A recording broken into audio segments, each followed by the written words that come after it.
Boker Tov les amis, shalom à tous à toutes, Bezrat Hashem, une excellente journée en cette sphira. Aujourd'hui, de Yesod, on est dans Hot chez des Yesod, ce soir on va faire Yesod chez des Yesod, Bezrat Hashem. Beaucoup d'atzlacha, beaucoup de réussite dans tous les domaines, beaucoup d'ouverture, Hashem dans la joie. Cette période-là, période de purification, d'attente, de languissement vers le bien. Akadosh Baruch Hu nous envoie de la miséricorde infinie, Baruch Hashem.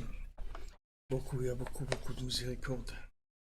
On fait le cours pour le refouach shlema du Rav Besançon, Israël Yitzhak ben Fortuné, David ben Mesouda Cohen, Noura Lia Isser Chava Batraya Daniel, Laurence Surhatana bat Rachel,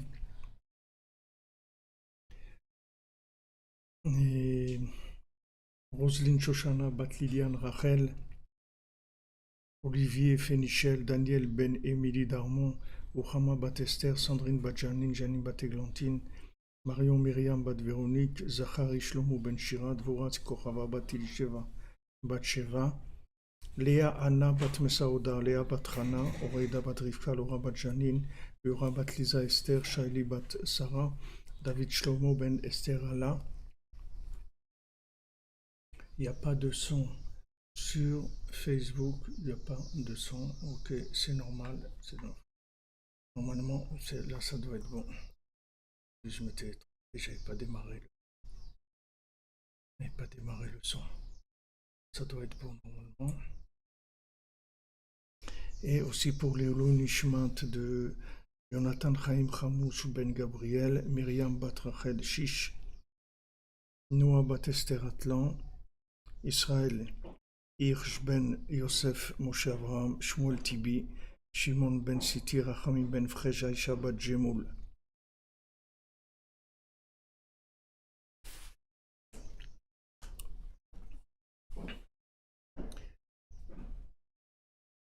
Le son coupe sur YouTube. Et on voit le son coupe sur YouTube. Le son coupe sur YouTube.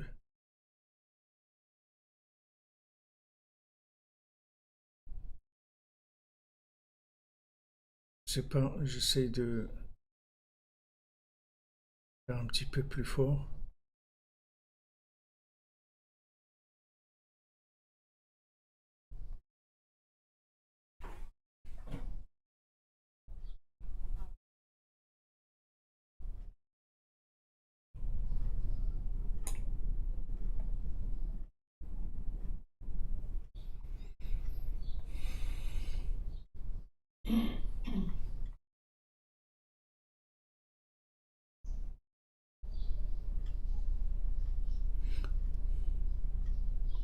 Ok, merci. Donc, s'il y en a pour qui c'est bon, ça veut dire que c'est bon.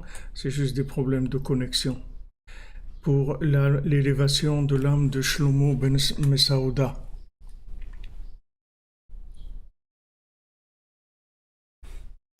Shlomo ben Mesaouda.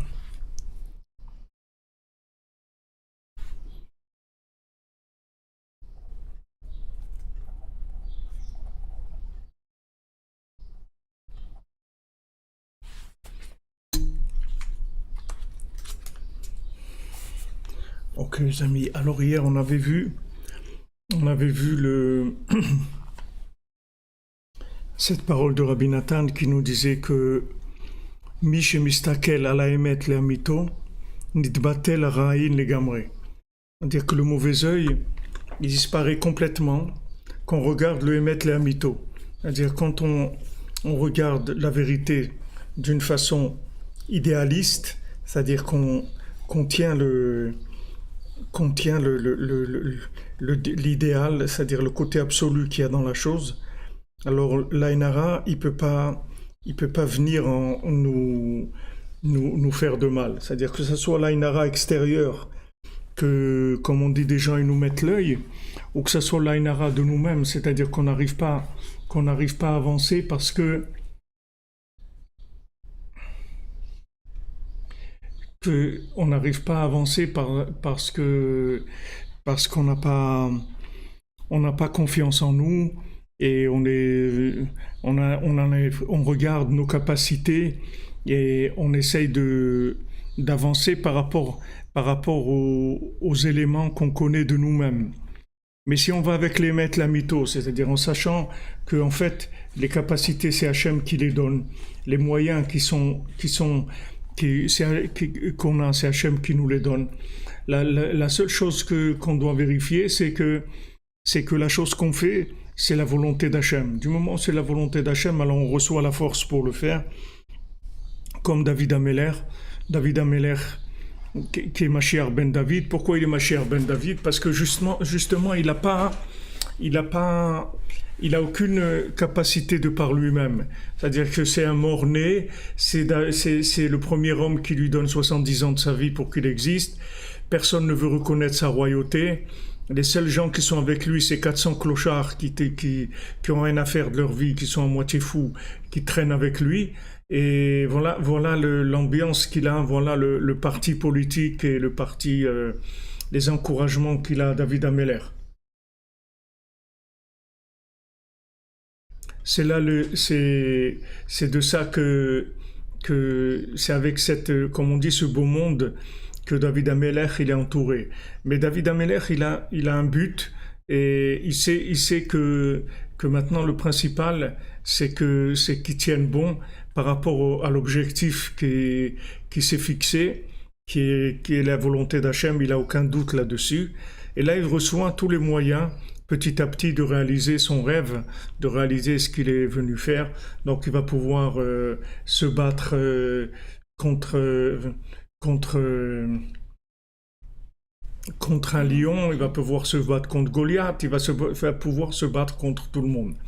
En fait, quand on commence à vivre dans ce monde, et mettre la vie, comme on dit, est ouverte devant nous, et on peut arriver à tout. Seulement, à chaque fois, on se cogne avec des mauvais œils, c'est-à-dire que ça soit des gens qui nous jugent de façon médiocre, c'est-à-dire comme étant incapables, ou bien nous-mêmes qui recevons des informations comme quoi on n'est pas capable d'arriver à des grandes choses, on va se limiter, etc. Et tout au long de la vie, on a comme ça des diminutions, jusqu'à qu'on arrive à trouver une petite place où on reste tranquille et on n'a pas trop de revendications, comme on dit. Mais en fait, ce qui se passe, c'est que on est déconnecté de notre but ultime. C'est ça le principal du problème. Parce que ça soit dans le positif ou dans le négatif, dans le problème du émettre les mythos, c'est la même chose. Je vous ai donné déjà l'exemple de Rabbi Nathan. Rabbi Nathan, il avait un beau-père qui était un très grand rave, qui était rave sur des dizaines de villes. Et donc, il voulait donner à Rabbi Nathan la rabbanoute qui soit rave d'une certaine ville. Comme ça, il aurait eu Parnassa, etc. Donc, il est venu, bien sûr, Rabbi Nathan, il faisait rien sans demander à Rabbeinu. Il a demandé à Rabbeinu, il a dit, Rav, voilà, on m'a proposé une place de Rav, alors je voulais savoir si c'est bien. Alors Rabbeinu il lui a dit, Béhémet, c'est bien. Alors Rabbi Nathan, il lui a demandé, est-ce que Béhémet la mytho, c'est bien? Alors Rabbeinu lui a dit, Béhémet la mytho, c'est pas bien du tout. C'est pas bien d'être Rav, Béhémet la mytho. Alors, on voit que Rabbi Nathan, il y a la vérité qui est une vérité binaire, une vérité sociale, et il y a une vérité qui est une vérité absolue, c'est-à-dire qui est de vivre dans le relatif, mais connecté à l'absolu. Donc il va y avoir beaucoup de choses dans ce monde qui vont nous déranger par rapport à cette vérité absolue. Alors que si je ne cherche pas la vérité absolue, ces choses-là, elles ne vont pas me déranger. Parce que du moment où je cherche une vérité qui est une vérité sociale et commune, alors elle va pas me déranger. C'est-à-dire le monde, il va pas me déranger. Mais si maintenant je cherche la vérité, la vraie vérité, alors à ce moment-là, dans cette vraie vérité, je vais être dérangé. Alors ça, Rabbi Nathan, on voit du côté négatif, mais du côté positif, c'est la même chose aussi. C'est-à-dire que maintenant, ça c'est un mauvais œil du côté négatif, c'est-à-dire faire à quelqu'un quelque chose qu'il ne doit pas faire. Alors on fait pour l'élévation de l'âme de Nénet Reine Sulta Bat Miriam et Fernand Isaac Ben Yehuda. C'est-à-dire que maintenant, si vous voulez Rabbi Nathan, par rapport à son Emet Léamito, alors ça allait le déranger ça allait le déranger dans sa mission. Donc Rabbeinu lui a dit c'est pas bien. Mais dans l'autre côté aussi, c'est-à-dire que maintenant, du côté positif, je dois arriver à faire quelque chose. Je dois faire quelque chose de positif. Et maintenant, le Béhémet, j'arrive pas, mais Béhémet Lamito, je vais arriver. C'est-à-dire que si je regarde le Hémet, c'est-à-dire si je me base par rapport au comment, alors les moyens que j'ai actuellement, ils vont me bloquer je vais dire mais j'ai pas les moyens de faire ça. Mais c'est normal que tu n'as pas les moyens, parce que tu n'as pas la vérité qui correspond à ces moyens-là. Une fois que maintenant tu vas chercher la vérité, le émettre les amito, tu vas voir que les moyens ils vont venir. Mais si tu attends que avoir les moyens, ça va pas marcher. Parce que le émettre les amito, il marche pas comme ça. Si tu veux avoir les moyens de émettre pour arriver au émettre les amito, ça va pas marcher. D'abord, tu te branches sur émettre les amito. D'abord, tu cherches l'idéal, tu cherches l'absolu, tu veux te connecter à l'absolu. Après, le comment, il va venir. Le comment, il va venir. Comme je vous avais dit par rapport au fils du roi, au fils de la servante. Maintenant, le fils du roi et le fils de la servante, Béhémet, le fils du roi, c'est un fils de servante. Son père, c'est un serviteur, sa mère, c'est une servante. Il est élevé comme un fils de servante. Et son milieu social, c'est fils de servante. Il n'y a pas de problème, c'est ça sa vie. D'accord ? Maintenant, il sent au fond de lui que il n'est pas un fils de servante, il est un fils de roi. Ok, maintenant, qui va raconter ça ? Les gens, ils vont le prendre pour un fou. Ils vont lui dire, mais oh, tu planes complètement, mon ami, mais reste tranquille. Tu vois bien ton père comment il trime, tu vois ta mère comment elle trime, comment c'est dur la vie, tu vois bien ta vie de tous les jours, et qu'est-ce que tu vas chercher des grandeurs. Mais lui, Béhémet Léamito, c'est un fils de roi. C'est pour ça que Rabbeinu dit là-bas, le vrai fils de roi. Il y a des fois où il dit le fils de roi, et il y a des fois où il dit le vrai fils de roi. Et il précise, il dit quand je dis le fils du roi, alors je veux dire le vrai fils du roi. Parce que il y a, si vous voulez, ce que vous êtes dans Emet Léamito, et il y a quand ce Emet Léamito, il va devenir Emet. C'est-à-dire le but, c'est que ce Emet Léamito, il vienne dans Malchut. Vous voyez, on va aller dans la dernière sphira, bientôt de Malchut. Maintenant, on est dans Yesod, d'accord, dans l'Alliance. Là, on est dans Hod Shebe Yesod. On va passer ce soir, Bezrat Hashem, dans Yesod Shebe Yesod. C'est-à-dire qu'on va rentrer dans l'Alliance. Maintenant, l'Alliance, c'est quoi ? L'Alliance, c'est le lien avec l'idéal qui est en soi. C'est ça l'Alliance. L'Alliance, c'est la vie, d'accord ? Pourquoi Hachem, il a mis le signe de l'Alliance dans cet endroit qui donne la vie ? Parce que c'est la vie. L'Alliance, c'est la vie, c'est de faire vivre l'âme que j'ai en moi, d'accord ? Maintenant, pour faire vivre cette âme que j'ai en moi, il va falloir que d'abord je passe des épreuves dans Yesod, c'est-à-dire je vais passer des épreuves. Est-ce que je vais croire dans ce bien qui est en moi? Est-ce que je vais croire vraiment que je suis capable d'y arriver et que tout est possible et que cet idéal que j'ai, je peux absolument le réaliser? Est-ce que je crois ça?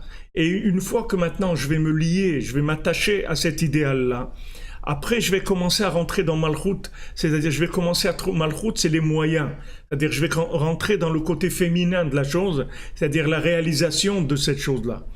Et quand je vais rentrer dans la réalisation de la chose, là, ça va commencer une guerre avec des doutes à des moments. Et maintenant, selon le degré d'alliance que j'aurai avec l'idéal que j'ai en moi, alors je vais tenir dans les épreuves quand je vais commencer à trouver les moyens. Donc vous voyez le fils du roi et le fils de la servante, vous prenez ce conte, vous le lisez, et vous le lisez avec votre cœur, vous rentrez dedans, parce que ce conte-là, c'est votre vie, c'est notre vie, c'est la vie de chacun et de chacune d'entre nous. Tout le monde passe par là, sans exception. Tout le monde est obligé de passer par là. Tout le monde. Vous voyez, on va de plus en plus vers ça. Pratiquement toutes les grandes choses qui se passent. Vous voyez toutes les, comment on appelle ça, ceux qui font les pronostics là, ceux qui prévoient. Et par exemple pour l'Europe, ils ont fait des analyses, ils ont prévu que c'est celui-là ou celui-là qui allait passer. En fait, c'est pas comme ça. Il faut acheter les mains pour Viviane Batnoir. Vous comprenez? C'est-à-dire que maintenant vous avez ils analysent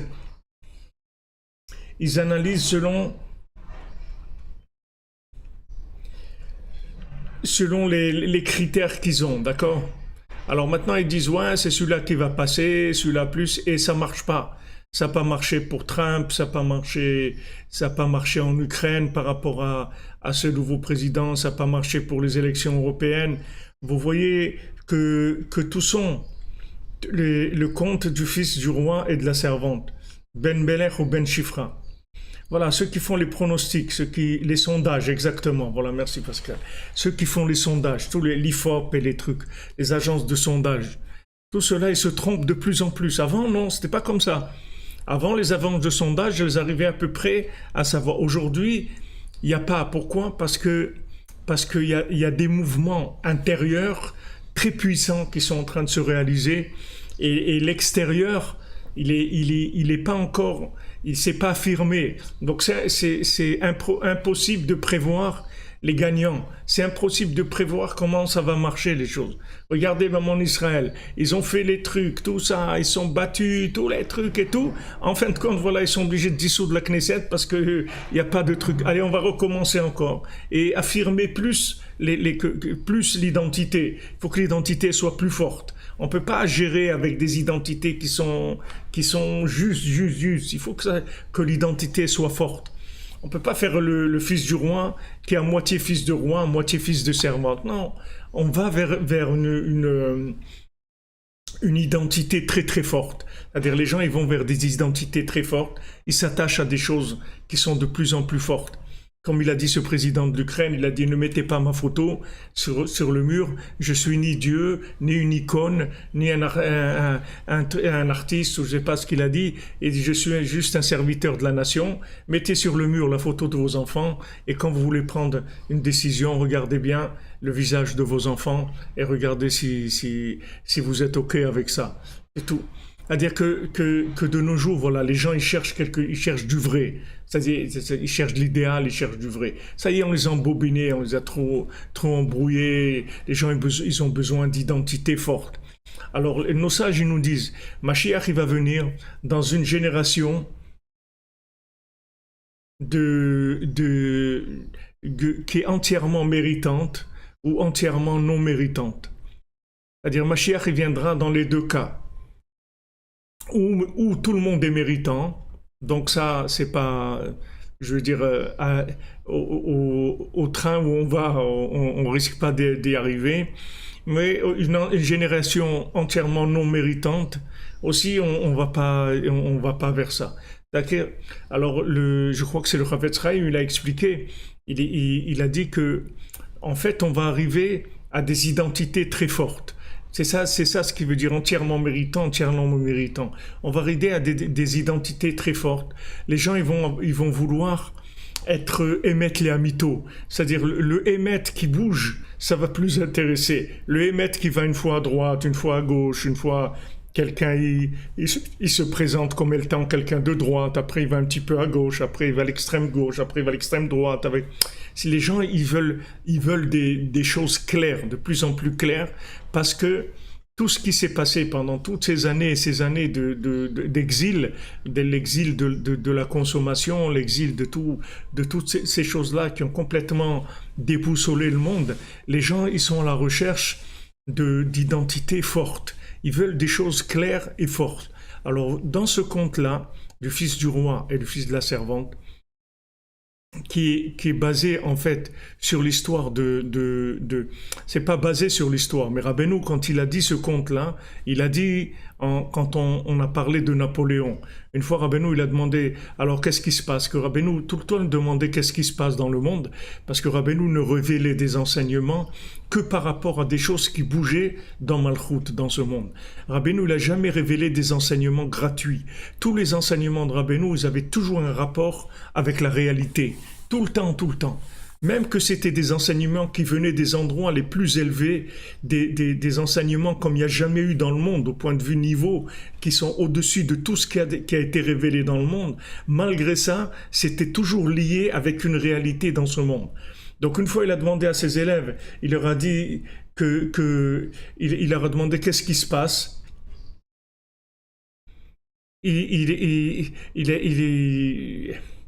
Je vois, Mademoiselle Frima, vous attrapez les pensées qui sont qui passent à peine dans ma tête tellement rapidement, vous les attrapez. Alors le Rabbeinu, il a demandé à ses élèves quelles sont les nouvelles. Ils ont dit il y a Napoléon. Alors oui, que c'est ce ce Napoléon-là, c'est un fils de servante qui est devenu empereur. Alors il était fils de servante et Napoléon, d'accord? Et il est devenu empereur. Maintenant, quand vous voyez Napoléon, qu'est-ce qu'il a fait? C'est-à-dire que il a essayé de récupérer l'idéal. C'est-à-dire il a pris la religion. Il a dit il n'y a pas de problème la religion, c'est super, mais il faut que ça soit dans l'État. C'est-à-dire que normalement une religion, c'est la Emouna, c'est émettre les amito, c'est ça la religion. C'est-à-dire que la religion, de croire en Dieu, c'est émettre les amito, puisque maintenant on a des choses qu'on doit se laisser tuer et ne pas les transgresser. Donc ça veut dire qu'il y a des choses qui sont plus que la vie sociale, plus que la vie dans ce monde. Parce qu'il y a une vie en nous qui est en rapport avec l'autre monde. Et si maintenant cette connexion avec cette vie de l'autre monde, elle va être coupée complètement, donc on choisit de ne pas vivre. C'est-à-dire on choisit d'aller directement dans l'autre monde. C'est-à-dire la Torah, elle nous oblige. Elle dit voilà, si maintenant on t'oblige à faire de l'idolâtrie, ou on t'oblige à tuer, ou on t'oblige à transgresser certaines choses de la Torah, donc tu n'as pas le droit voilà exactement, quand vous dites, M. Chartan, ils ont été substitués, les deux, ils ont été changés. D'accord? C'est-à-dire que maintenant Napoléon, qu'est-ce qu'il fait? Il dit, écoutez, tu veux croire en Dieu, il n'y a aucun problème, mais il faut que ça rentre dans l'État. C'est-à-dire, il faut que ça rentre dans une gestion logique. Merci, Madame Pef, c'est Dinap. Vous avez toujours des mots gentils. C'est possible qu'il ait été croyant, Napoléon, ça change rien. C'est-à-dire qu'il y a beaucoup de gens croyants, mais qui mettent la croyance dans des systèmes de gestion de Hémet. C'est-à-dire que toute la difficulté, c'est que le Hémet, les Hamito et le Hémet, ils doivent vivre ensemble.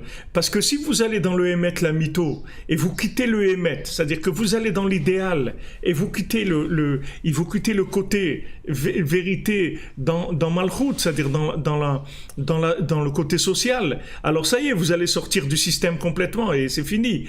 Toute la grandeur, c'est d'être dans Hémet les Hamito, et ce Hémet les Hamito, le vivre dans le Hémet. C'est ce point-là que je veux expliquer. Tout ce que je suis en train de dire, c'est pour ce point-là. C'est-à-dire que maintenant, quelqu'un est croyant, d'accord? Mais cette croyance, elle doit se traduire par des actes, par des choses, des engagements sociaux et réels dans ce monde.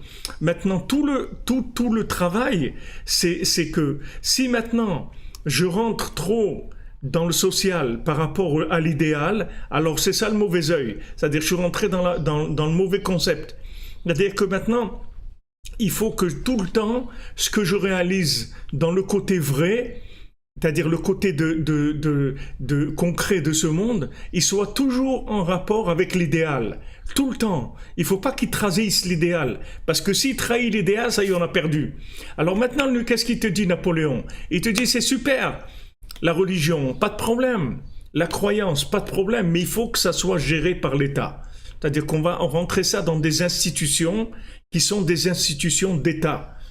Avant, il y avait l'État et la religion. Et quand il y avait des décisions très importantes, alors on demandait à la religion de prendre ces décisions-là. Aujourd'hui, la religion, il faut qu'elle soit complètement gérée par l'État. Donc si maintenant l'État il gère la religion, alors c'est le fils de servante qui devient le roi. Parce qu'en fait, le vrai roi, c'est la foi. C'est Dieu, le roi des rois. C'est-à-dire que maintenant, la vraie royauté, c'est la royauté d'Hachem. Donc maintenant, quand il y a un pouvoir de fonction, ce pouvoir de fonction, il doit être attaché à l'idéal. Parce que si ce pouvoir de fonction, il n'est pas attaché au roi des rois, alors ça devient de la trahison, ça devient autre chose complètement. Alors, quand on dit que maintenant, le fils de servante, il veut devenir roi, c'est-à-dire que, qu'est-ce qu'il fait? Il veut accaparer la foi et la mettre dans des systèmes de fonctionnaires. Et ça marche pas. Ça, c'est le communisme, ça marche pas. C'est quelque chose qui peut pas marcher. Parce que les gens, ils vont s'asphyxier. Ils vont arriver à un moment où ça va être l'asphyxie totale. Maintenant, les systèmes qui ont été très forts là-dedans, c'est le communisme. Et c'est-à-dire le communisme, il a été à fond là-dedans. Mais ça n'a pas marché. Ça a craqué complètement. Et tous les autres systèmes, c'est la même chose. Seulement, c'est plus light que le communisme. Mais c'est la même chose. Pourquoi les gens ils veulent des identités très fortes aujourd'hui?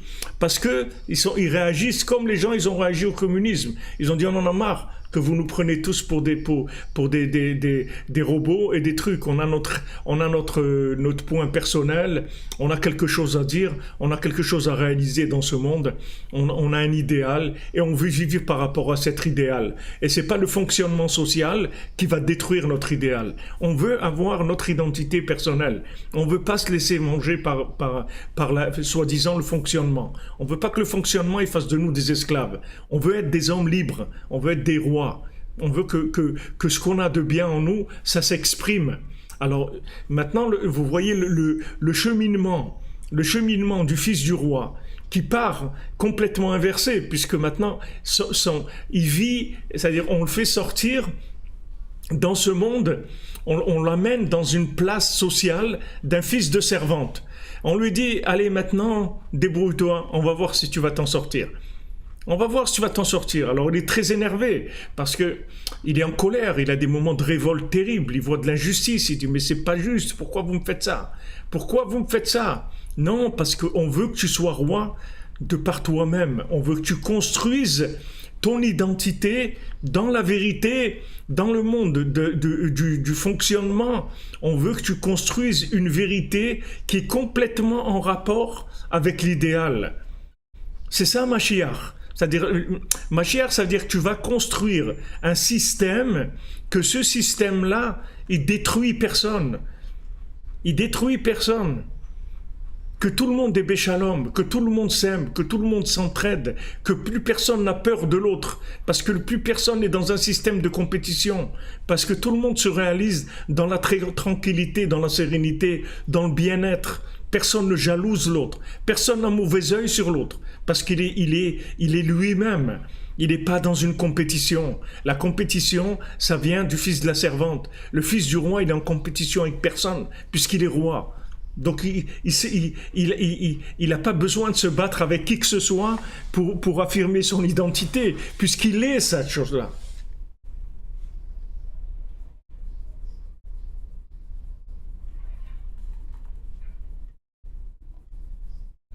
Bezat Hashem, vous verrez que les choses, elles vont en Israël, les choses elles vont elles vont aller plus vers quelque chose de plus clair. On va demander au peuple de s'exprimer plus clairement, de s'engager plus, de voter clair. Qu'est-ce que vous voulez? Partout, c'est comme ça. C'est partout, dans le monde entier. C'est pas qu'en Israël. En Israël, c'est la folie totale, mais c'est très fort. Mais dans le monde entier, c'est comme ça. Dans le monde entier, c'est comme ça. C'est partout. Il y a une recherche d'identité qui est très forte aujourd'hui.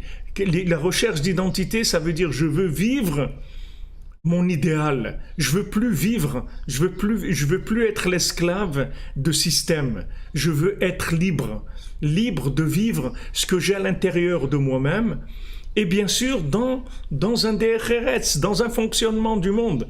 Mais il ne faut pas qu'au nom du fonctionnement, on me tue. Parce que là, c'est plus du fonctionnement, c'est de l'esclavage.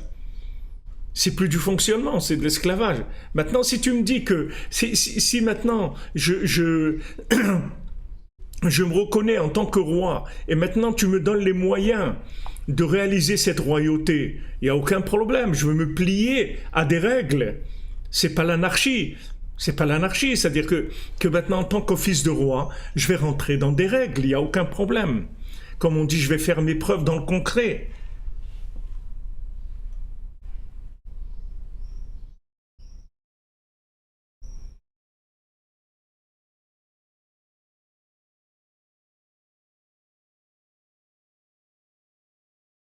Vous comprenez?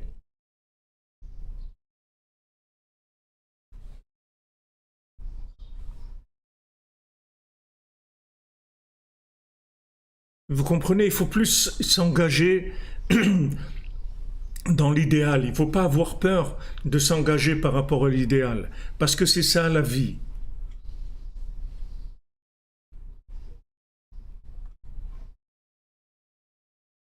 Exactement. C'est-à-dire que maintenant, derrière, soi-disant, cette super tolérance, soi-disant, vous avez tout à fait raison, cette super tolérance, en fait, c'est la destruction de l'identité humaine. C'est pas de la tolérance, c'est un esclavage. C'est un esclavage qui est, comme on dit, au col blanc. C'est un esclavage bien présenté, soi-disant. L'hypertolérance. C'est pas de la tolérance, parce que dès que je parle de tolérance, ça veut dire que je suis déjà rentré dans un problème. Comme que ça a commencé la tolérance par l'égalité de l'homme et de la femme. Alors, voilà, maintenant, on va faire que l'homme et la femme ils doivent être égaux et chacun a les mêmes droits, etc. Mais pourquoi tu veux faire l'égalité entre l'homme et la femme? Pourquoi la femme, elle n'a pas son existence? Elle doit être égale à un homme. Pourquoi tu veux qu'elle soit égale à un homme? Mais c'est de l'esclavage. C'est-à-dire que en fait, tu enlèves à la personne son identité. Soi-disant, dans un truc très beau, c'est-à-dire tu le présentes très beau le truc, hein, tu l'as fait belle, comme on dit, c'est magnifique, tout le monde est égal et tout. Mais non, je veux pas être égal, je veux être moi-même. Comme toi, je veux t'aider à être toi-même. Dans ce que tu es différent de moi, tu es différent de moi, je le sais. Mais je t'aime dans ta différence. Mais je vais pas dire on est tous pareils. Je vais pas dire on est tous pareils, soi-disant de la tolérance. Il n'y a pas de tolérance. Qu'est-ce que veut dire la tolérance? La tolérance, ça veut dire d'accepter l'autre comme il est. Pas la tolérance, c'est pas que d'accepter qu'il devienne comme moi. C'est pas ça de la tolérance. La tolérance, c'est pas viens chez moi et deviens comme moi et voilà les résultats en Europe des gens voilà le résultat de l'intégration de gens immigrés en Europe. Voilà quelqu'un d'immigré en Europe, quand il est devenu complètement français ou complètement allemand, complètement anglais, voilà, ça s'appelle la réussite de l'intégration. Mais ça, c'est de la désintégration, c'est pas de l'intégration. Parce qu'il n'y a aucune raison que quelqu'un il devienne ni français, ni anglais, ni allemand, ni rien du tout. Il est lui-même, il a son identité. Pourquoi tu veux qu'il devienne comme toi? Pourquoi tu veux qu'il devienne comme toi? Pourquoi tu le rends esclave de ton système? Laisse-le libre d'être ce qu'il est. Et là, tu verras que c'est comme ça que toi, tu vas t'enrichir de lui. Parce qu'à ce moment-là, lui, il a quelque chose que toi, tu n'as pas. Tu vas pas te présenter comme étant le schéma, l'archétype de l'humanité. Tout le monde doit me ressembler parce que c'est moi qui est le. Alors si tu veux viens vivre chez moi, mais tu deviens comme moi. Pas du tout. Pas du tout. Le MLF, c'est quoi? C'est quoi MLF? Il faut l'égalité de l'homme et de la femme. Mais il n'y a pas d'égalité. Pourquoi? Si tu parles d'égalité, ça veut dire que tu as considéré l'autre comme nul. Maintenant, sa définition, c'est qu'il doit... S'il a une chance de s'en sortir, si une femme elle a une chance de s'en sortir, c'est d'être comme un homme. Ah là, elle est arrivée. Wow, des pays libres. Regardez, dans ces pays-là, au niveau du Parlement, il y a autant de femmes que d'hommes, même plus de femmes que d'hommes. Ça s'appelle des pays libres. Mais c'est complètement faux, c'est du mensonge, d'amour, c'est de l'esclavage, c'est détruire l'identité humaine. Une femme, c'est tout. Et c'est pas un homme, c'est une femme, avec tout ce qu'elle a d'extraordinaire dans son identité. Et maintenant, qu'est-ce qu'on fait? On communique, on travaille ensemble. Tu m'amènes ta façon de voir, j'amène ma façon de voir, et on fait ensemble. Et ensemble, on fait sortir Echad, on fait sortir un enfant. Echad, on fait sortir. On fait sortir un être qui vient de ces deux individus tellement différents et tellement respectables dans leurs différences. Pourquoi tu veux que ça soit un homme? Pourquoi tu veux la rendre un homme? Alors maintenant, le roi et l'esclave, c'est la même chose. C'est-à-dire que maintenant, ce fils de roi, on le fait naître en tant que fils de servante.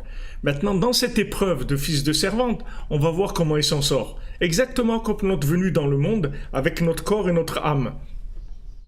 Quand on vient dans ce monde, qu'est-ce qu'on a? Un corps. Les gens, l'âme, ils en parlent même pas. Parce que l'âme, c'est quelque chose, on sait même pas trop ce que c'est. Le corps, il fonctionne avec... on croit que la vie qu'il y a dans le corps, ça vient du corps aussi. Bon, c'est un corps, c'est tout. Un individu, c'est un corps, c'est tout. Alors maintenant, on te met dans un corps. On met l'âme dans un corps. Et on dit, on va voir si tu arrives à faire de ton corps ton ami, de manière à ce qu'il t'aide à réaliser ton projet dans ce monde, ton projet spirituel, le projet de l'âme, ton projet de connexion à Dieu dans ce monde. On va voir si ton corps il t'aide, si tu arrives à le dompter et à en faire un ami de manière à ce qu'il soit avec toi. Donc c'est le principe de l'âme et du corps, c'est le même principe que du fils du roi et de la servante. C'est-à-dire que le fils, le fait qu'on ait que la personne a été échangée et on l'a fait grandir dans un foyer de fils de servante, ça veut dire que maintenant, on va donner la force au corps, on va donner toute la puissance au corps d'abord. C'est le corps qui va dominer. Et après, petit à petit, l'âme, elle va essayer de commencer à rentrer en action et petit à petit d'inspirer la personne de manière à ce qu'elle commence à mettre tout son objectif par rapport à l'âme, toujours en étant en rapport avec le corps, avec le respect avec le corps. C'est ça que Rabbi Nachman nous présente.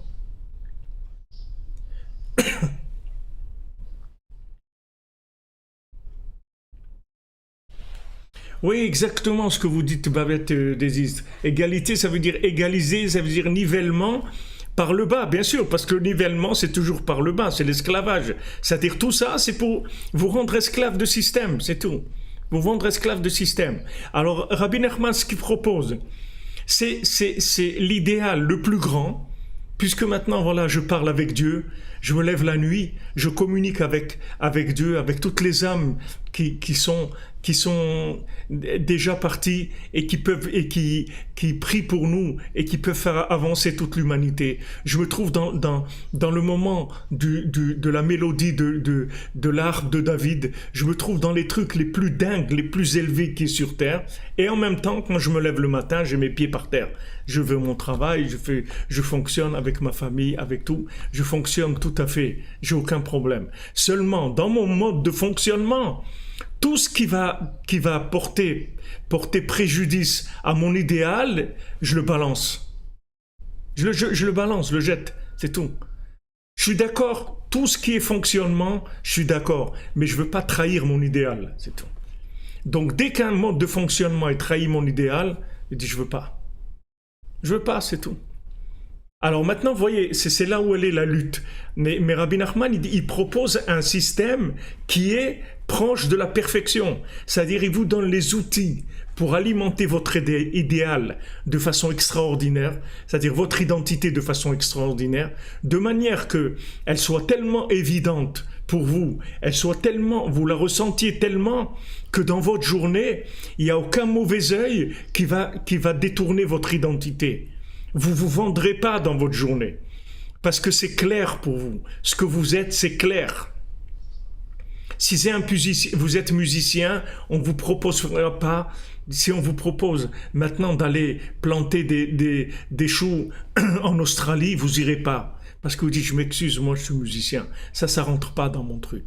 Et si maintenant vous êtes fait pour planter des tomates de façon bio et tout, vous allez faire ça. Et qu'on va dire, mais viens travailler dans une usine, dans les trucs et tout.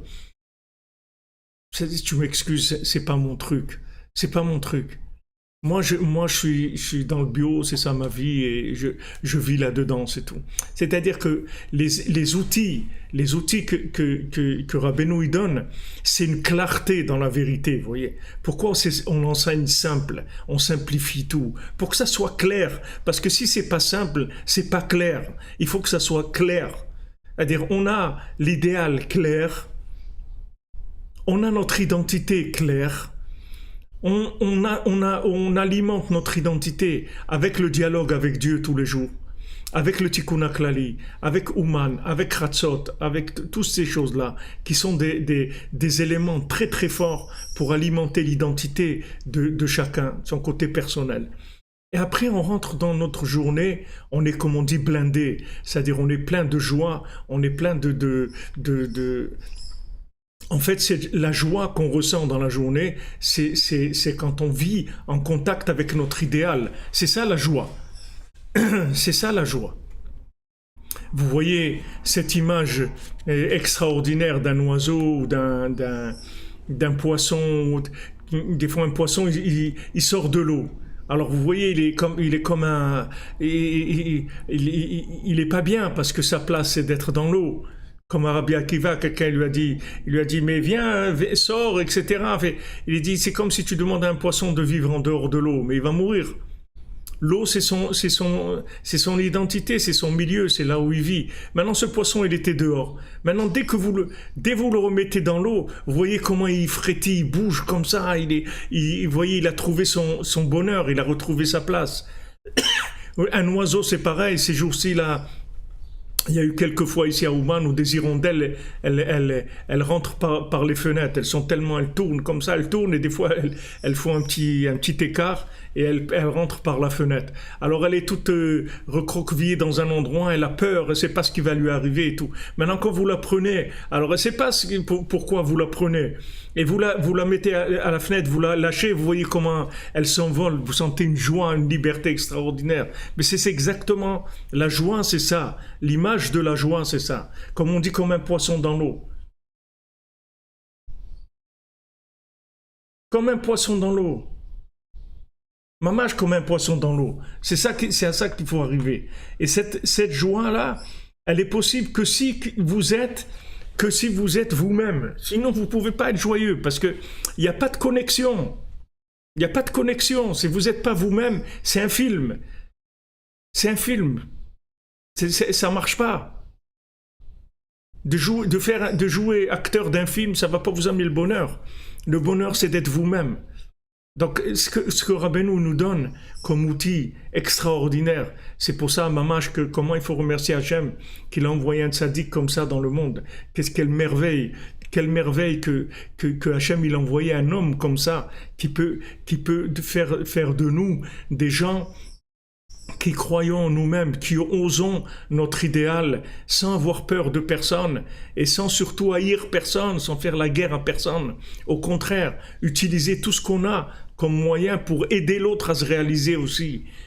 Parce qu'il n'y a pas plus beau au monde que de voir des gens qui se sont réalisés. Il n'y a rien de plus beau que ça. Comme c'est cet oiseau que vous le sortez de sa cage, vous le sortez de sa peur, de son angoisse, vous le lâchez, ça y est, il vole, il est heureux, il est heureux, il fait sa vie.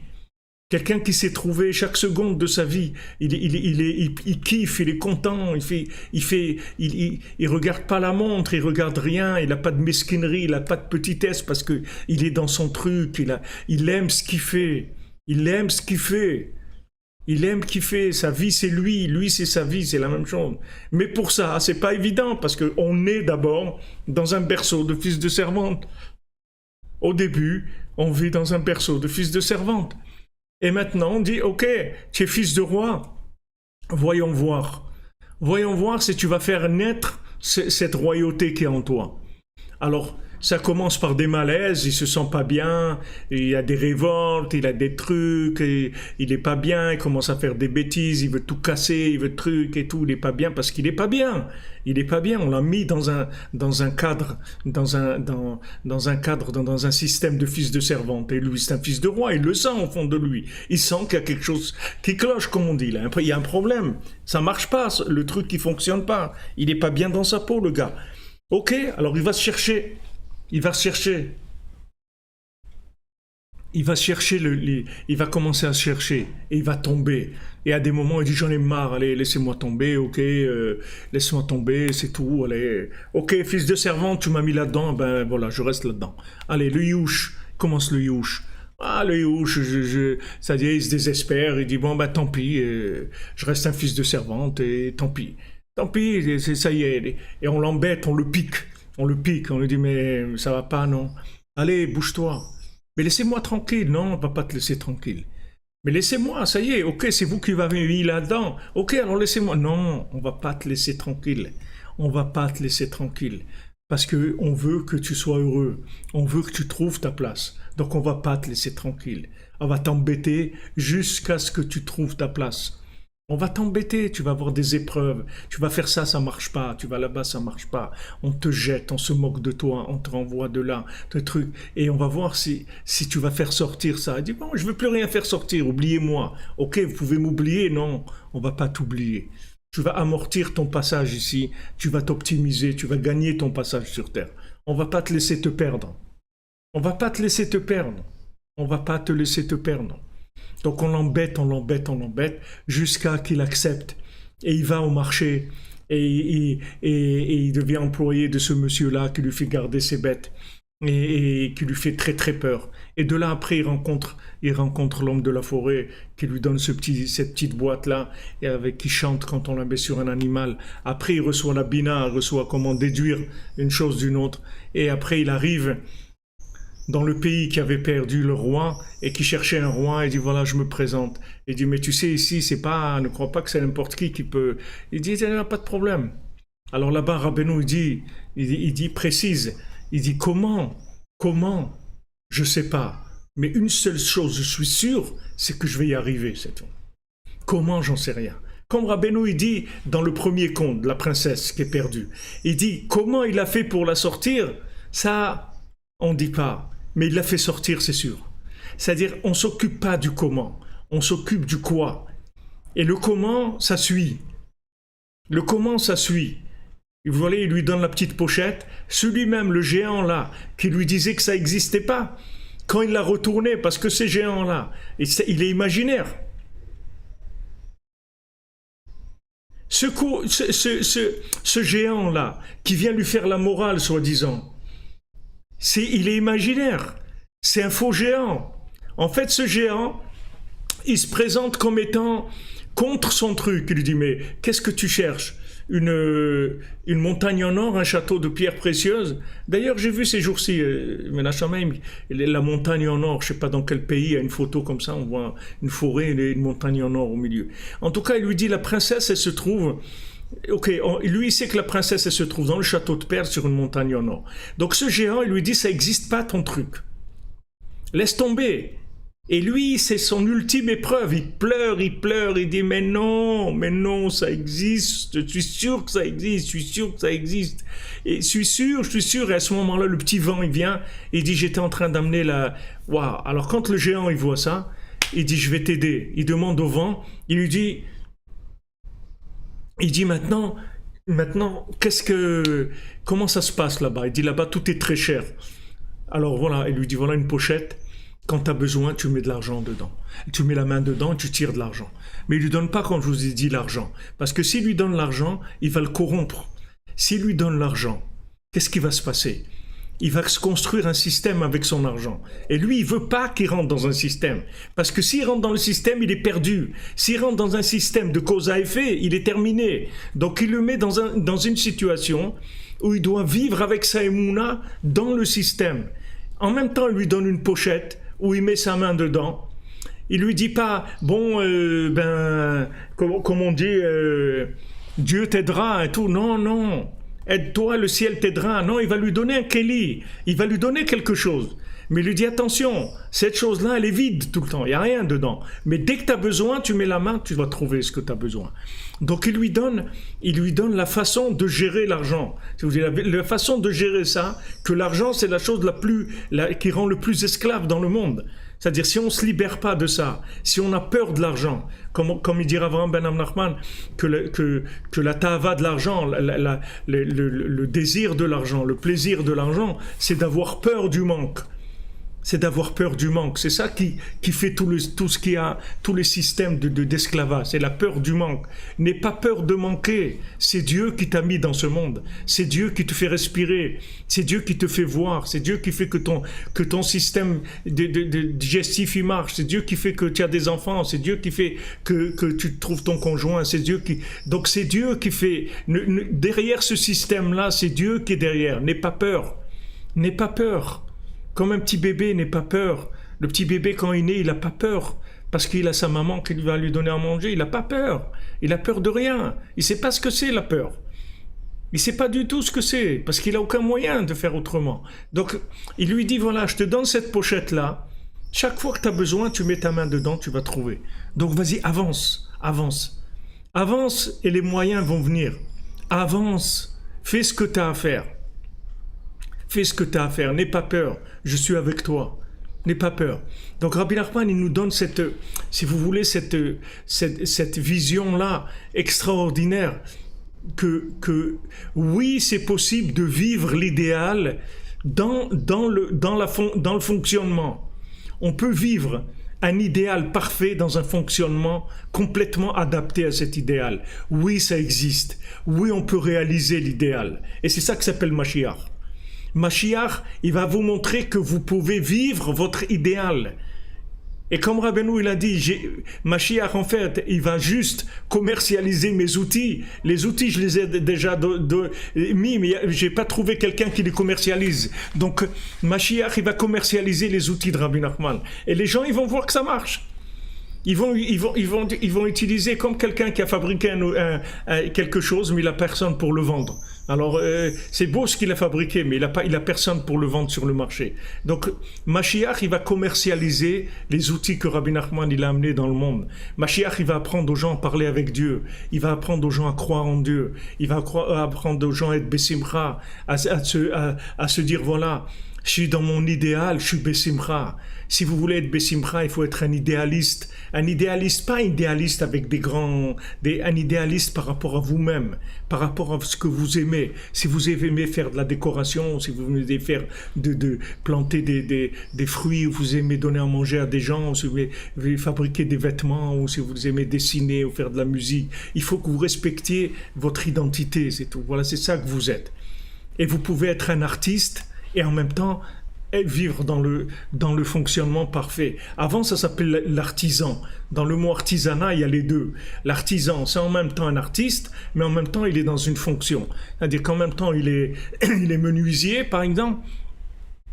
Et quand il fait une armoire ou une table ou une chaise, elle est unique au monde, parce qu'il ne peut pas en faire deux fois la même, puisqu'il met tout son cœur, il se branche et tout quand il fait son truc. Donc, c'est un artiste. En même temps, c'est un artisan. Il a fait une chaise, il n'a pas fait une espèce de truc qui ne sert à rien. Non, il a fait quelque chose qui sert à quelque chose en même temps. Ça, c'est dans le fonctionnement. Et en même temps, il y a un idéal parfait. Avant, il y avait l'artisanat. Aujourd'hui, ils ont détruit tout ça. Ils ont détruit, c'est normal, parce que S'ils laissent des artisans, ils vont laisser des gens heureux, ils vont laisser des gens branchés. Et ce qu'ils veulent, eux, c'est les rendre esclaves. Donc ils ne peuvent pas les laisser branchés sur Hachem. Parce que si maintenant quelqu'un il a pas peur, il a plus peur du gagne-pain, il n'a pas peur de mourir de faim, ben ça y est, il peut plus, vous n'allez plus le rendre esclave, c'est fini, il est libre. Il est libre. D'ailleurs, vous voyez, comment il se révèle le vrai fils de servante dans le conte du fils du roi et du fils de la servante. Comment il se révèle, le fils du servante? C'est qu'à un moment, ils ont faim et il se vend pour du pain. Alors il demande à son ami, puisque Hachem il a fait qu'ils se sont retrouvés tous les deux dans la forêt, et maintenant le fils de servante, le fils du roi, il a trouvé un sac de pain. Alors le fils de servante, il lui dit donne-moi du pain. Il dit je peux pas te donner, on est dans la forêt, je vais mourir. Et qu'est-ce que tu veux que je fasse? J'ai besoin de mon pain. Et il lui dit mais et toi qu'est-ce que tu peux me donner? Il dit rien. Il dit je me vends à toi, je deviens ton esclave pour que tu me donnes du pain. Ok. Il dit bon, l'autre il réfléchit, bon d'avoir un bonhomme qui travaille pour moi, tout ça, pas de problème. Donc il lui donne du pain, il l'achète. Et Mamache, quelques instants après, il trouve l'homme de la forêt qui leur donne à manger gratuitement, et l'autre il regrette tellement qu'il a fait ça, il s'est vendu comme esclave pour quelques heures qu'il n'a pas pu attendre de la patience pour avoir son pain. C'est ça ce qui va définir l'esclave, c'est là où il va craquer. C'est quand il va se trouver devant maintenant une épreuve de Parnassa, il va se comporter comme un esclave. Donc c'est comme ça qu'ils nous rendent esclaves, parce qu'ils nous font peur. Tu vas manquer de ça, regarde ça là-bas, regarde ce qui se passe là, regarde. Ils font peur les médias aux gens, sans arrêt. Et s'il y a la guerre, et si maintenant les banques elles font faillite, et si maintenant les trucs, et voilà, faire peur aux gens, entretenir tout le temps cette peur-là, de manière à ce que les gens ils restent esclaves. Mais si tu sais que c'est Dieu qui t'a mis ici, et que Dieu, il va jamais te faire sortir de ce monde tant que tu n'as pas fini ton boulot. Donc sois tranquille. Dieu, il a des moyens de t'amener à manger, ne te fais pas de soucis. Mais toi, fais ce que tu as à faire, c'est tout. Toi, réalise ta vie. Et si tu réalises ta vie, tu auras tous les moyens. Tous les moyens. Tu auras tous les moyens. C'est pour ça qu'on a besoin tellement des conseils de Rabbi Nachman, tellement de dialoguer avec Hachem. On a besoin de Chatzot, on a besoin du Tikkun HaKlali, on a besoin d'Ouman, parce qu'on a besoin de faire des mises à jour de notre idéal, parce qu'on est attaqué par le mauvais œil sans arrêt. Sans arrêt, on est attaqué par le mauvais œil, sans arrêt, qui veut nous détourner. Quand il veut te détourner, si jamais vous ne voulez pas, regardez-nous pour le gala et tout, si jamais vous ne voulez pas rentrer dans les systèmes, regardez ce qu'ils font, la guerre ils vous font, parce qu'ils veulent des rabbins qui soient dans les systèmes, des rabbins qui sont des rabbins des bois, ils veulent pas des rabbins des bois, ils veulent des rabbins dans des systèmes. Et si maintenant tu dis, écoutez, moi, ça m'intéresse pas le système, il me fait peur, il va me détruire et tout, du quoi? Alors sortez, mais vous n'avez pas le droit de faire rabbin des bois. Vous faites rabbin officiel, mais rabbin des bois, chez nous, ça n'existait pas. Ça n'existe pas. Et Rabbi Nachman, il veut des rabbins des bois, des rabbins qui vont dans les bois, qui font Hitbo des doutes. C'est ça qu'il veut, Rabbeinu.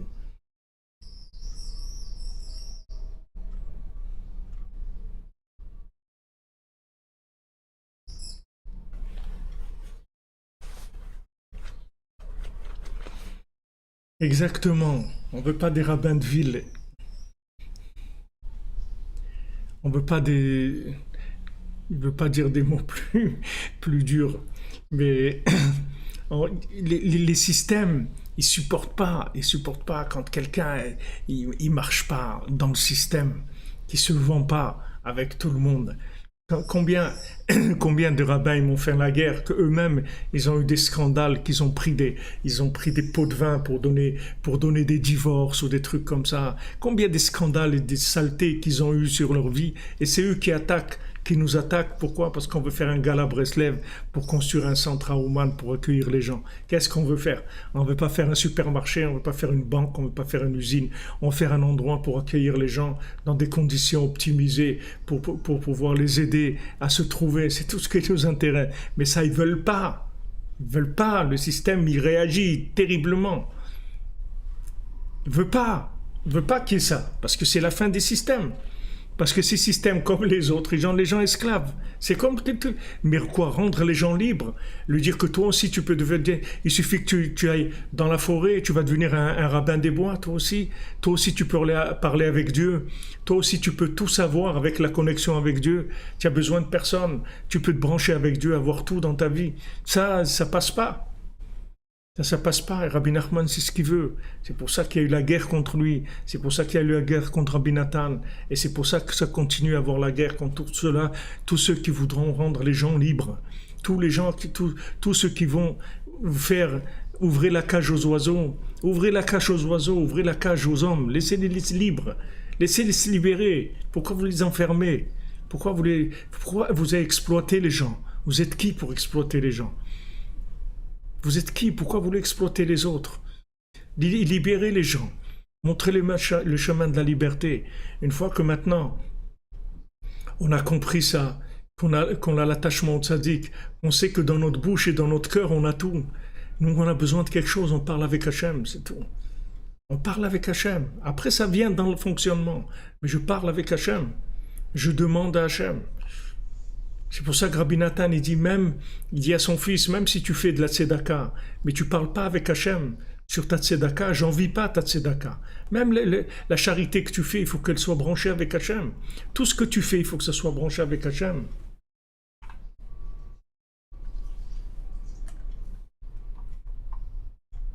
Vous comprenez? Rabbi Nachman, il dit, regarde, branche les choses. Branche. Ne vis pas des choses qui sont... Parce que, ou c'est branché sur Hachem, ou c'est branché sur l'esclavage, sur les systèmes. Il n'y a pas d'autre façon. La personne, comme on dit, Derecheretz Kadma la Torah, le fonctionnement, il a eu d'abord sur terre, d'abord il y a eu le fonctionnement, après il y a eu la Torah. Et maintenant on arrive à l'union entre le fonctionnement et la Torah. En fait, il y a eu une période dans le monde sans Torah, avec le Derech Eretz, c'est-à-dire que l'homme, il a appris le fonctionnement du monde, comment le monde fonctionne avec des valeurs sociales. Après, Hachem, il a envoyé Moshe Rabbeinu pour donner la Torah. Mais c'est pas parce que Moshe Rabbeinu, il a donné la Torah, qu'on a trouvé le comment. Moshe Rabbeinu, il a dit, voilà, vous allez faire ça, ça et ça. Maintenant, on va trouver le comment. C'est-à-dire, on va faire l'union, la fusion entre le Derech Eretz et la Torah. Les deux. En même temps la Torah, mais à un niveau très élevé, en même temps le Derech Eretz dans le respect des règles. Rabbi Nachman, le respect des règles. Rabbi Nachman, il cirait même la semelle de ses chaussures, pas que le dessus, même la semelle de ses chaussures. Rabbi Nachman, il a dit, si le tsar, il connaissait mon niveau de Derech Eretz, c'est-à-dire de savoir-vivre, il aurait envoyé son fils pour que je lui apprenne le Derech Eretz. Rabbi Nachman, il avait un niveau de respect, du côté extérieur du monde extraordinaire. Pourquoi? Parce qu'il n'a pas peur. Il n'a pas peur. Quelqu'un qui est dans son identité, il respecte tout le monde. Il respecte tous les objets de la terre. Il respecte les animaux, les êtres humains, les animaux, les plantes, les pierres, tout. Il respecte tout. Parce qu'il n'est pas en guerre avec le monde. Il n'est pas en guerre sauf qui peut. Tout ce, comme elle dit la Gemara, Kol de Alim Gavar, celui qui est le plus violent, c'est lui qui va gagner. Celui qui est plus fort, c'est lui qui va gagner. Alors il vient, il se bat avec tout le monde parce que il sait qu'il faut qu'il y ait un premier, que chacun il va prendre la place, une place. C'est pas une place, c'est ma place, et ma place je l'ai. Donc je me bats avec personne. J'ai pas besoin de me battre avec qui que ce soit. Et j'en veux à personne. Que chacun il fasse ce qu'il a à faire dans sa vie. Et si je peux aider quelqu'un, je vais l'aider. Pourquoi? Parce que je suis libre. Je suis libre. Mais les deux en même temps. Le chidouche de Rabbi Nachman, c'est les deux. En même temps, en haut et en même temps les pieds par terre. Les deux.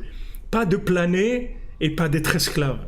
Les deux en même temps. Les deux côtés en même temps. Donc c'est pour ça que j'insiste sur ce point-là que Rabbi Nathan il nous dit, celui qui regarde le Emet les Amito, alors le mauvais œil, il le quitte complètement. Donc celui qui regarde l'idéal, alors le mauvais œil de l'esclavage ne peut pas l'attraper parce qu'il s'est connecté à l'idéal. Il sait, quand il se lève la nuit, quand il parle avec Dieu, quand il fait Tikkun HaKlali, quand il vient à Ouman, alors il sait qu'il n'y a pas d'esclavage. Une dame, elle a raconté, elle a elle a payé le voyage à quelqu'un pour prier pour elle à Oman dans le groupe là, que mon épouse a fait la semaine dernière à l'Akba Omer. Et elle avait des gros problèmes au tribunal, etc. Et Mamash, la personne, elle est venue pour prier pour elle. Et quand elle a prié pour elle, elle a raconté après ce qui s'est passé, c'est que les avocats qui sont venus de la partie adverse, l'avocat il a oublié sa mallette avec tous les papiers dans l'avion et quand il est revenu à l'aéroport pour demander, ils ont dit on s'excuse, c'était un objet qui appartenait à personne donc on a tout détruit. Ils ont détruit tous les papiers, tout, ils n'ont plus rien Elle a vu, elle a dit mais il n'y a pas de règles dans ce monde. Non, il n'y a pas de règles. Les règles, c'est cherche la vérité, c'est tout. Et après, Hachem, il va régler le monde par rapport à ton idéal. Après, les règles, ça veut venir tes règles. Les règles qu'il faut pour que tu fonctionnes bien. Et toutes les attaques, tout le mauvais œil qui t'attaque, c'est parce que tu ne cherches pas le émettre les amito. Cherche l'idéal. Et tu verras qu'il n'y a aucun oseille qui viendra sur toi. Parce qu'il n'y a aucune possibilité de te détourner. Parce que tu es fidèle à ton idéal. Tu es honnête avec ton idéal. Tu vis complètement pour ton idéal. Donc il n'y a aucun mauvais œil qui va t'attraper ou te détourner. Au contraire, tous ceux qui voudraient te faire du mal, tous ils seront écartés. Et toutes leurs pensées de vouloir te faire du mal, elles seront complètement retournées. Hachem, il va enlever tous les ennemis du bien. Hachem, il va les détourner ou leur faire tchouva ou les détourner pour l'instant quand ils sont trop énervés. Mais du moment où je vais vers mon idéal, j'ai peur de rien. J'ai peur de rien parce que je suis venu sur terre pour ça, pas pour autre chose.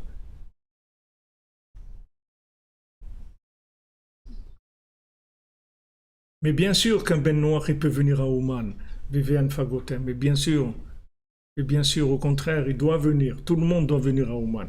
Rabbi Nachman, il ne s'adresse pas que aux Juifs. Rabbi Nachman, il s'adresse à tout ce qui vit sur Terre, tout ce qui a été créé, tous les êtres humains, tous les animaux, toutes les plantes, toutes les pierres, tout. Il faut tout connecter. On est là pour connecter, mais c'est sûr que vous devez venir. Le plus vite possible, venez. Venez connecter votre vie, votre âme. Venez la connecter. Vous avez besoin de vous trouver. Maman, je vous lis un message que là, une dame, elle a envoyé. Ça vaut la peine d'entendre ça parce que c'est magnifique. C'est quelque chose de magnifique. Vraiment magnifique d'entendre des choses comme ça. C'est beau, c'est beau.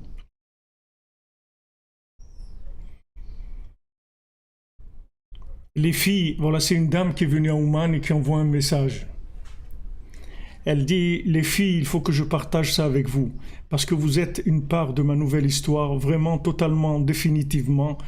Je crois, je suis presque sûr que je me suis enfin trouvé à 52 ans. J'ai enfin trouvé ma neshama, c'est-à-dire mon âme, qui ouvre mon cœur et mon esprit. Chaque fois que je fais quelque chose, je me connecte à chaque fois plus fort au tzaddik et il éclaire à bien des niveaux beaucoup de choses dont je n'ai pas compris le sens ces 30 dernières années. C'est juste merveilleux de faire la paix avec soi. Je souhaite de vous rencontrer vous aussi, si ce n'est pas déjà fait, à travers cette expérience. Merci mon roi éternel, lumière de mes yeux, merci pour mon cadeau, y compris les épreuves dont je remercie ta bonté de m'avoir gratifié. Hachem, je t'aime comme un père, Rabbeinu, je t'aime comme un mari. Voyez? Qu'est-ce que vous voulez? Qu'est-ce que vous voulez de plus beau que ça, les amis? C'est merveilleux. Ashrenu. Merci Hachem, merci Rabbeinu, merci à tous d'être là. Merci d'être là, les amis, merci de nous soutenir, de nous aider, de faire partie de ce projet extraordinaire de délivrer mettre l'humanité de l'esclavage. Les gens, ils veulent abolir l'esclavage, voilà l'abolition de l'esclavage. Rendre les gens indépendants, leur faire prendre conscience qu'ils peuvent avoir confiance en eux, se réaliser, qu'ils ont le droit à la réussite, qu'ils ont le droit au bonheur, qu'ils ont le droit à la joie, et qu'ils n'ont pas besoin d'être esclaves de qui que ce soit, de quoi que ce soit, et qu'ils n'ont pas à avoir peur. Libérer. Voilà, Rabbi Nachman, c'est ce qu'il veut faire. Donc comme il a déjà gagné, les amis, on est tranquille. Voilà, abolition, exactement, Monsieur Cédric, c'est donc abolition de l'esclavage moderne. Tout à fait, les amis. On continue, on y va. Et qu'Hachem nous protège à tous et nous bénisse à tous, que vous soyez tous bénis et que vous ayez tous les moyens qu'il faut pour réaliser votre idéal sans aucun empêchement et que vous puissiez après aider les autres, les autres, leur montrer le chemin, Bezrat Hachem, de la liberté, sans intérêt, sans petitesse, sans exploitation de qui que ce soit. Libérer, ouvrir les cages, ouvrir. Vous voyez, imaginez que vous voyez comme ça des millions de cages et d'un coup on ouvre toutes ces cages, tous les oiseaux sortent, tous ces individus ils vont sortir, ils vont commencer à être heureux, commencer à être joyeux, à communiquer, s'aimer et tout. Ashrenu. Alors, Bezrat Hachem, on se retrouve ce soir à 3h pour le cours sur Sfirat HaOmer. Merci les amis, merci de vos encouragements, de votre présence, de votre soutien financier aussi. Qu'est-ce que vous en avez besoin? Vous faites partie de la petite pochette qu'on met la main dedans pour sortir ce qu'on a besoin pour avancer à Ouman et à Yerushalayim, pour accueillir tous ceux qui voudront se connecter, tous ceux qui voudront toucher la liberté. Vous voyez, des témoignages, je vous lis ces témoignages, c'est merveilleux d'entendre ça. Ça vaut la peine d'être venu dans ce monde pour entendre des choses comme ça. Ça vaut la peine de vivre pour entendre ça. Et il faut que le monde il entende ça. Il faut que les gens ils sachent que ça existe. Voilà, sa dame, elle a 52 ans. Elle n'a pas 14 ans, elle a 52 ans. À 52 ans, la liberté, 2 fois 26. 2 fois 26. Ashrenu. Merci les amis.